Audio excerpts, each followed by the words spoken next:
And the next step is to think about the pain points that your product or service helps to make go away. And so pain is really important to identify and to get into your sales message, because people are usually motivated to fix what's not working well or where there are problems. And let me give you an example. So think about the tires on your car. Now, there's some proactive stuff that you probably should be doing, like checking the air, rotating the tires. And then there's some reactive stuff that you have to do, like fixing a flat or replacing worn down tires. Now, think about how more responsible and the action you take in those two areas. The average person probably responds quicker when there's that problem of a tire that is flat versus staying on top of the schedule of checking the air and rotating the tires. So it's the same way with your product or service. You can find someone who's proactive and sell your product to someone where maybe there's not an immediate problem. But if you're able to find problems that your problem can solve and connect your product as the solution to that problem,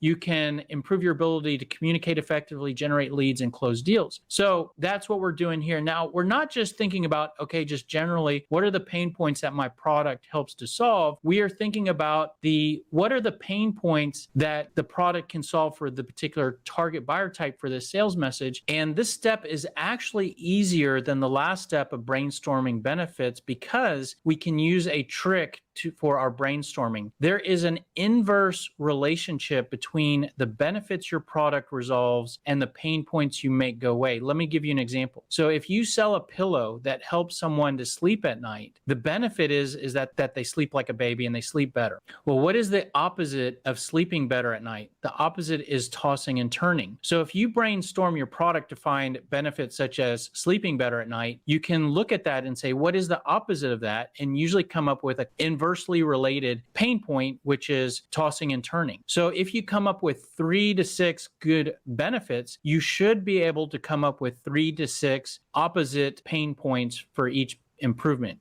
Basically, each improvement your product can make is usually inversely related to some sort of problem that your product can help make go away. Now, in the same way that there are 3 levels for benefits and value points, there are 3 levels for pain points. And again, just to let you know, we're just looking for 3 to 6 pain points that you can help make go away. But if you want to make sure you're not missing anything, the lowest level is technical value. And this is where there could be problems with things not working well in terms of processes or systems or people. And so some examples of that might be things are manual, things aren't working well, takes a lot of time and effort to do stuff, things are difficult, and it's difficult to see what's going on, performance isn't good. When there are technical problems, those will usually work their way up to create business problems in the form of revenue is not what it needs to be, the costs are high, products and delivery of services is not good. And when there are both business and technical problems, there are usually personal pain experienced by maybe the owner of the company or the manager of the department in terms of they're not hitting their objectives, not making bonuses, their job is in jeopardy, they're working a lot. These are the 3 levels of pain points that maybe your product or service can make go away. Right, and let's get back to our example here. So we're selling web design services, we're targeting small businesses, and these are the 3 improvements that we can make. And using the tip that I gave you, we can basically think about what are the 3 opposite points to those